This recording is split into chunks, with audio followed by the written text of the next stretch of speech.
টুর্নামেন্টের শুরুতেই Kylian Mbappe বলেছিলেন যে বিশ্বকাপের চেয়েও ইউরো জেতা কঠিন। তো এমবাপ্পে যেন সেটাই প্রমাণ করছেন, বিশ্বকাপে যে গোলের পর গোল করেছেন আর ইউরোতে এখনও পর্যন্ত পেনাল্টি ছাড়া গোল করতে পারেনি। ফ্রান্সেরও সেই অবস্থা, এখনও পর্যন্ত তারা মানে প্লে থেকে কখনো ওপেন প্লে থেকে গোল করতে পারেনি। এই অবস্থায় তারা আজকে টুর্নামেন্টের সেরা দল স্পেনের বিপক্ষে খেলতে নামবে সেমিফাইনালে। তো সেমিফাইনালে তারা কীভাবে খেলবে, স্পেনের বিপক্ষে তাদের কৌশল কী হবে, স্পেনের কৌশল কী হবে, প্রায় 3 জন খেলোয়াড় অনুপস্থিত থাকার কারণে তাদের খেলায় কোনো চেঞ্জ আসবে কিনা, এইসব ব্যাপারে আমরা কথা বলবো রাজ শুভনারায়ণ চৌধুরীর সঙ্গে। আচ্ছা, স্পেনের তো এখন 3 জন সবচেয়ে দারুণ ফর্মে আছে, কিন্তু তাদের আবার 3 জন খেলোয়াড়ও নেই। আবার ওদিকে ফ্রান্স একদমই বোরিং ফুটবল খেলছে বলা যায়। তো আজকের ম্যাচে আসলে কি কোনো চেঞ্জ আসবে কি না, নাকি খেলাটা ওই তারা পুরো টুর্নামেন্টে যেভাবে খেলছে সেভাবেই চালিয়ে যাবে? ফ্রান্সের কোচ দিদিয়ে দেশও কিন্তু অলরেডি এই ব্যাপারে অ্যান্সার দিয়ে দিয়েছেন। তিনি বলেছেন যে আপনার যদি বোরিং ম্যাচ মনে হয় তাহলে আপনি অন্য কোনো খেলা দেখেন, এবং তার কাছে উনি বুঝিয়ে দিয়েছেন যে তার কাছে জয়টাই আসল ব্যাপারে, সেটা কীভাবে পেলো তা নিয়ে তিনি কোনো চিন্তাভাবনা তার নেই। এবং এটা টু বি অনেস্ট ওনার ট্যাকটিক্স যে এরকম সেটা আমরা এর আগে সবসময় 2018 বিশ্বকাপ 2022 বিশ্বকাপে তাই দেখেছি। এবং এবার কিন্তু তিনি সেভাবেই খেলছেন, যেটা হচ্ছে ফ্রান্সের ইন্ডিভিজুয়াল কোয়ালিটি এত বেশি যে ওনার এই ট্যাকটিক্সের পরও ফ্রান্স আগে প্রত্যেকটা টুর্নামেন্টই ফাইনাল পর্যন্ত 2018 তো জিতেই গেল বিশ্বকাপ, 2022 ফাইনালে গেল, টাই ব্রেকারে হেরে গেল। কিন্তু এখানে একটা বড় ব্যাপার হচ্ছে ফ্রান্সের কিন্তু 2018 বিশ্বকাপ যদি আপনি দেখেন, পল পগবার মতো একজন মিডফিল্ডার ছিল। তো আপনি যখন ফ্রান্স কীভাবে খেলছে, আপনার মিডফিল্ড একেবারে প্যাক করে ফেলে, ডিফেন্স এবং মিডফিল্ডের মধ্যে খুব কম্প্যাক্ট রেখে এটাকে প্লেয়ার যারা আছে এমবাপ্পে বা এরা যারা তাদেরকে ওপেন রিলিজ করে দিচ্ছে, তোমরা যাই করে বেড়াও। তো 18 বিশ্বকাপে পল পগবার মতো একজন মিডফিল্ডার ছিল, তার যেটা হতো যে সে পগবা বা এমবাপ্পে বা এদের কাছে পাস বাড়ানোর মতো অ্যাবিলিটি, যে কোনো পজিশন থেকে পাস বাড়ানোর মতো অ্যাবিলিটি তার ছিল। 22 বিশ্বকাপ আমরা দেখেছি যে গ্রিজমান অসাধারণ খেলেছেন। টু বি অনেস্ট বলা হয় যে ফাইনালে এক পর্যন্ত এমবাপ্পের চেয়েও গ্রিজমানই অ্যাকচুয়ালি ফ্রান্সের বেস্ট প্লেয়ার ছিল।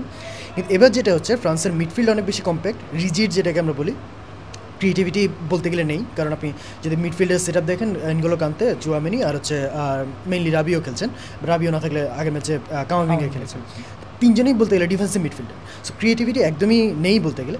তো ওই জায়গাটাতে ফ্রান্স মিস করছে ক্রিয়েটিভিটি, পগবা টাইপের কোনো একটা প্লেয়ার, প্লাস এবার গ্রিজমানও খুব একটা ফর্মে নেই। এটার কারণে ফ্রান্সের যেটা হচ্ছে অ্যাটাকে সেভাবে অ্যাটাক তৈরিই হচ্ছে না সেভাবে, আর যাই হচ্ছে সেখানে আবার এমবাপ্পে একেবারেই ছন্দে নেই, তার ইঞ্জুরি যেটা ছিল, নাকের সমস্যা, এটাও একটা বড় সমস্যা, সেটা কারণে তিনি এখনও তাল মেলাতে পারছেন না। সব কিছু মিলিয়ে ফ্রান্সের ফুটবলটা খুব একটা সুন্দর হচ্ছে না, কিন্তু তাও তো জিতে যাচ্ছে অলরেডি। 5 ম্যাচে মাত্র 3টা গোল করেছে তারা, একটা পেনাল্টিতে, বাকি 2টা ওন গোল, স্টিল জিতে যাচ্ছে, সেমিফাইনাল উঠে গেছে। সো দেশকে ভুল বলার কোনো ওয়ে নেই, সুন্দর লাগছে না সেটা দর্শকের সমস্যা, দেশের তাদের সমস্যা নেই। কিন্তু জয় পাচ্ছে এটাও তো বলা যাচ্ছে না, তারা পেনাল্টিতে জিতেছে, কিন্তু তারা কিন্তু বিশ্বকাপে এই টাইব্রেকারে হেরেছিল এবং গত ইউরোতেও কিন্তু তারা টাইব্রেকারে হেরেছিল। তো টাইব্রেকারে যে ফ্রান্স খুব ভালো সেটা কিন্তু বলার উপায় নেই। তো আমি যদি একজন কোচ হই, আমি কেন সেই রিস্কটা নিতে চেষ্টা করছি যে পেনাল্টিতে গেলে তারপর আমি যে জয়ের চেষ্টা করবো, যেখানে অপোনেন্টে স্পেনও কিন্তু পেনাল্টিতে খুব একটা খারাপ না। তাহলে আবার স্পেন নিশ্চয়ই চেষ্টা করবে ম্যাচটা আগে শেষ করার জন্য। তো ফ্রান্স কেন এই ঝুঁকিটা নিতে চাইবে আজকে? দেশের ক্ষেত্রে যেটা বলা হচ্ছে যে তার প্রথম ট্যাকটিক্সের প্রথম বেসিকটাই হচ্ছে ডোন্ট লুজ, তিনি কোনোভাবে হারতে চান। জয় সেটা, কারণ তার ওই যেটা বললাম প্রথমে, তার এটাকে এমন অ্যাবিলিটি আছে প্লেয়ারদের যেখানে তার ম্যাচ, টু বি অনেস্ট আপনি যদি এমবাপ্পেকেই দেখেন, এমবাপ্পে এখন পর্যন্ত টুর্নামেন্টে ফর্মে নেই, কিন্তু তার ফর্মে ফিরতে হয়তো 10 সেকেন্ডের ব্যাপার। 10 সেকেন্ডে হয়তো তিনি একটা মার্কারকে ছিটকে ফেলে গোল করে, একটা গোল করলেই তার জন্য জিনিসটা অন্যরকম হয়ে যাচ্ছে। তো দেশে হচ্ছে ওই মোমেন্টামটার উপর ডিপেন্ড করছেন যে তিনি ডোন্ট লুজ ধারণা থেকে ট্যাকটিক্স সাজাবেন, তার প্লেয়াররা তাকে উদ্ধার করে দিয়ে আসবেন। এমবাপ্পে বা গ্রিজমান ফর্মে এখন পর্যন্ত নেই, আজকে যে আসবে না তার তো কোনো গ্যারান্টি নেই, আসতেই পারে। তো দেশও হচ্ছে ওইভাবেই ট্যাকটিক্সটা সাজাচ্ছেন। এখন এটাতে টাইব্রেকারে যাবে কি যাবে না, এটা তো আসলে টাইব্রেকারে গেলে তো 2 দলের জন্যই প্রবাবিলিটি বলেন বা রিস্ক বলেন, দুটাই সেম। সো দেশও আপাতত যেটা ধারণা করা হচ্ছে, সবাই বলছেন যে দেশের আপাতত মানে উনি ডোন্ট লুজ ওই ইয়েতেই সাজাচ্ছেন। এরপর ট্যাকটিক্স টাইব্রেকারে যাক বা তার প্লেয়ার তাকে উদ্ধার করে দিয়ে আসুক, এমবাপ্পে বা গ্রিজমান, সেটা তো পরের ব্যাপার, সেটা তো সিচুয়েশনের উপর ডিপেন্ড করে, এটাই আর কি। আচ্ছা, ব্রিলিয়ান্সের কথা বলো, যে পার্সোনাল ব্রিলিয়ান্স, তো এই দিক থেকে তো বর্তমান ফর্ম অনুযায়ী স্পেন অনেক বেশি এগিয়ে আছে, কারণ 2 উইংয়ে তাদের ইয়ামাল এবং নিকো, তো এরকম 2জন প্লেয়ার আছে। হ্যাঁ, পেদ্রি হয়তো ইঞ্জুরির কারণে থাকছেন না, কিন্তু ফাবিয়ান রুইজ আছেন, অর্থাৎ ব্রিলিয়ান্সের যদি চিন্তা করি, যদি উইং প্লে চিন্তা করি, সব দিক থেকে তো স্পেন এগিয়ে আছে। তো এরকম দুজন উইংয়ে এরকম দুজন প্লেয়ারকে আটকাতে চাইলে ফ্রান্সকে আজকে কী করতে পারে, বা আসলে কোনো কিছু করা সম্ভব কিনা এদেরকে আটকানোর জন্য?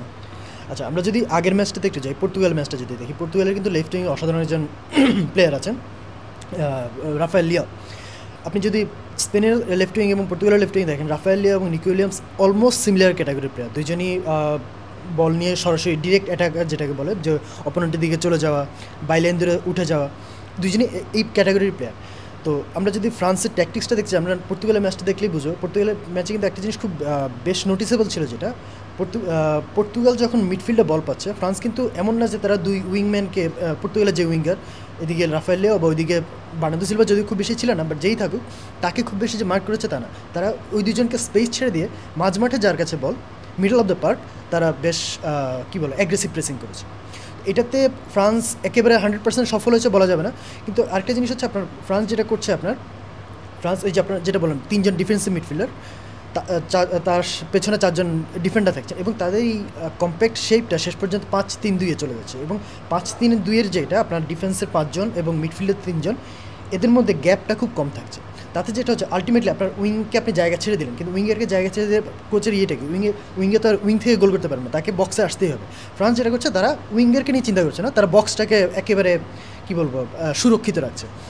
এবং এটার আমি স্ট্যাট দেখছিলাম, ফ্রান্সের এগেনস্টে যে শটগুলো হয়েছে, আমরা তো এক্সজি নিয়ে অনেক আলোচনা করি, এক্সজি ভ্যালু মানে প্রত্যাশিত গোলের সম্ভাবনা, সেখানে যেটা দেখা যাচ্ছে এখন পর্যন্ত ইউরোতে অপোনেন্ট ফ্রান্সের এগেনস্টে যে শটগুলো নিয়েছে, তার বেশিরভাগই যার হাই এক্সজি যেগুলো, সেগুলো সবই হচ্ছে তাদের মিডল অফ দ্য পোস্ট, মানে হচ্ছে একেবারে গোলকিপার যেখানে দাঁড়ায় তার গোলকিপারের গায়ে অথবা তার আশেপাশে, মানে ফ্রান্স ডিফেন্স বক্সটাকে ওইভাবেই সুরক্ষিত রাখছে যে অপোনেন্ট প্লেয়াররা শট নেওয়ার জায়গায় সেভাবে পাচ্ছে না, যখনই পাচ্ছেন সেটা খুব বেশি যে একেবারে আপনার বক্সের এই কর্নার বা ওই কর্নার ওইভাবে নেওয়ার মতো জায়গা তারা দিচ্ছেন না, এবং এটা পর্তুগালের এগেনস্টেও কাজ করেছে। তো আশা করা ধারণা করা হচ্ছে যে আজকে স্পেনের এগেনস্টে হয়তো তারা উইঙ্গারকে একেবারে যে ধরনের নর্মালি কী হয়, যে যখন একটা দল উইং বেস করে খেলে, নর্মালি অন্য অপোনেন্ট হতে চেষ্টা করে যে ওই দুই উইঙ্গারকে কন্টেইন করে রাখা, যে তাদেরকে জায়গা না দেওয়া, 1v1 বা 2v1 ডিফেন্ডার তৈরি করে রাখা ওইভাবে।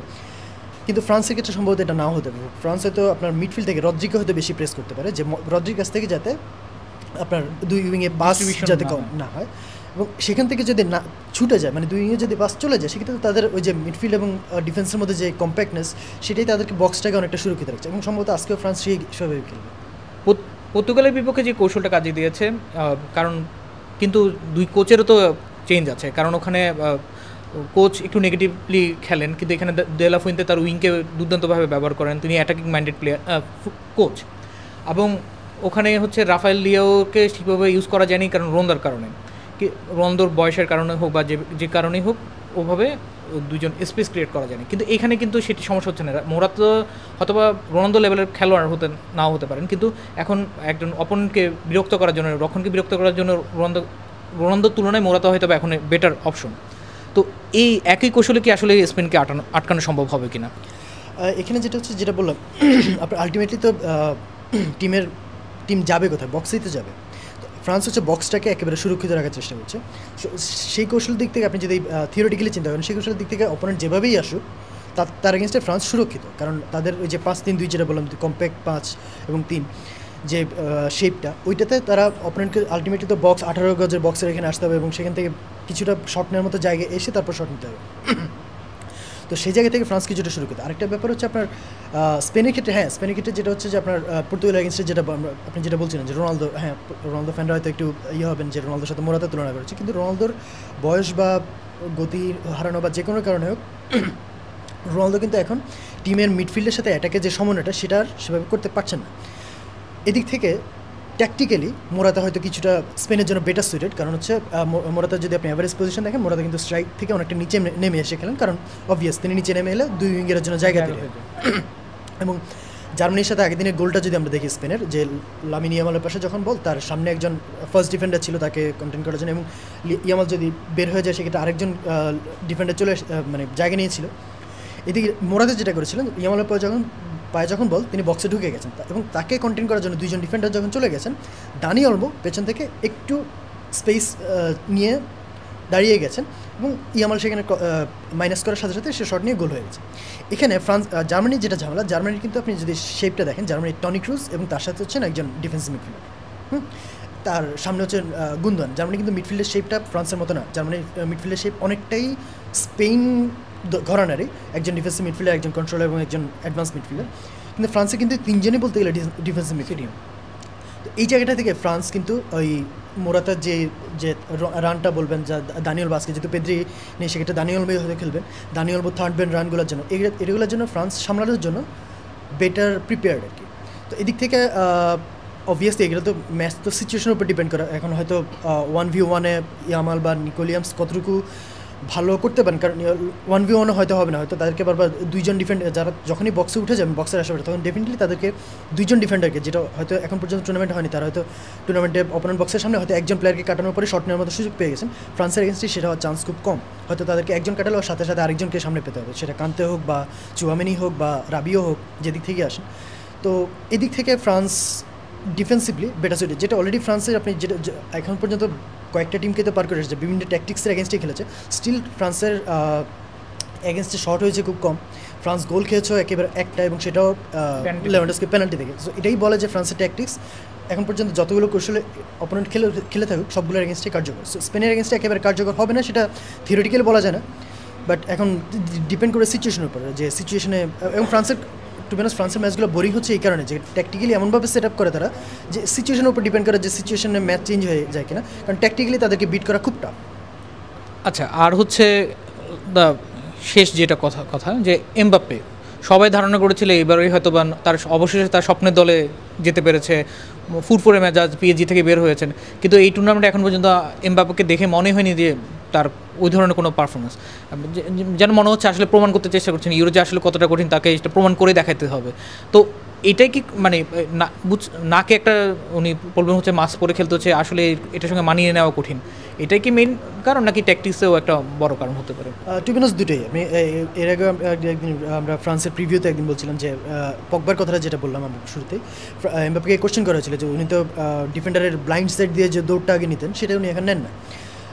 তো তখন ওনাকে কোশ্চেন করা ছিল যে কেন তিনি সেটা নেন, তখন তিনি বলেছেন যে আমার আগে যখন ছিল তখন আমি জানতাম যে আমার মিডফিল্ডে পগবা আছে, আমি যেখানেই যাই পগবা যেখানেই থাকুক সেখান থেকে সে আমাকে খুঁজে নেবে, পগবার এই কোয়ালিটি ছিল।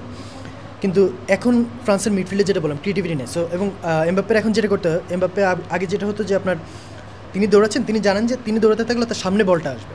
গত ম্যাচে এরকম দেখা গেছে যে পজিশন ছিল কিন্তু বল পাঠানো হয়। হ্যাঁ, কিন্তু এখন এমবাপ্পে যেটা হয়, এমবাপ্পে জানেন যে বল তার পায়ে আসবে। তো এটা কিন্তু একটা বড় প্রবলেম, কারণ আপনার যখন বল পায়ে আসে তখন সামনে ডিফেন্ডার থাকে, আর বল যদি আপনি ডিফেন্ডার, আমি যদি আপনাকে কাটিয়ে যে সামনে বল পাই, আমি কিন্তু অলরেডি আপনাকে পেসে বিট করে গেলাম। তো এটা একটা বড় সমস্যা এমবাপ্পের, কারণ যখন আমি আপনাকে অলরেডি শুধু পেসেই বিট করে গেলাম বল পায়ে পাওয়ার আগে, তখন কিন্তু আমি একজন ডিফেন্ডারকে পেছনে ফেলে সামনে, তখন হয়তো আর একজন ডিফেন্ডার কাটালে আমি গোলের সুযোগ পেয়ে যাচ্ছি। কিন্তু আমার মিডফিল্ডার যখন ক্রিয়েটিভ না, যখন আমার বলটা পায়ে আসছে, তখন আমি কিন্তু অলরেডি আমি শিওর যে আমাকে অ্যাটলিস্ট দুইজন ডিফেন্ডারকে কাটাতে হবে। সো নিয়মের মানে নাম্বার যদি আপনি চিন্তা করেন, অলরেডি এটা একটা প্রবলেম। আর আরেকটা হচ্ছে যেটা বললেন যে নাকের সমস্যার কারণে যে মাস্ক, আপনি আমি দুজনেই চশমা ইউজ করি। আমরা যখন চশমা ইউজ করতাম না, এরপর যখন আমরা চশমা ইউজ করা শুরু করেছি, প্রথম দিকে যেটা হতো যে মনে হতো যে চোখের এই পাশে কিছু একটা আছে, এবং এটা নিয়ে অলরেডি কথা হয়েছে প্রেস কনফারেন্সে, এবং দেশমা বলছিলেন যে তার পেরিফেরাল ভিশনটা এটা সমস্যা হচ্ছে। এবং যেটা আমি বললাম যে স্টিল আপনার গ্রিজমান আছে, গ্রিজমান যদি একটা ডিফেন্ডারকে বাইপাস করে একটা পাস যদি দিতে যান, এমবাপ্পের কিন্তু পেরিফেরাল ভিশনের কারণে উনি এটা সরাসরি দেখতে পারবেন না। তো পেরিফেরাল ভিশন যখন আপনার কাজ করতেছেন, ওনার বডি অ্যালাইনমেন্ট কিন্তু এদিকে না থাকে, অবভিয়াসলি এদিকে হবে, কারণ ওনার এদিক দেখতে হবে পেছন থেকে কোন দিক থেকে পাসটা আসছে। তো অবভিয়াসলি যখন পেরিফেরাল ভিশন কাজ করছে না, আমার বডি অ্যালাইনমেন্ট যখন এদিকে, আমি কিন্তু আর এদিকে দৌড়তে পারছি না। তো এইটা ছোটো ব্যাপার, কিন্তু এটা কিন্তু বড় একটা ইম্প্যাক্ট ফেলে দেয়।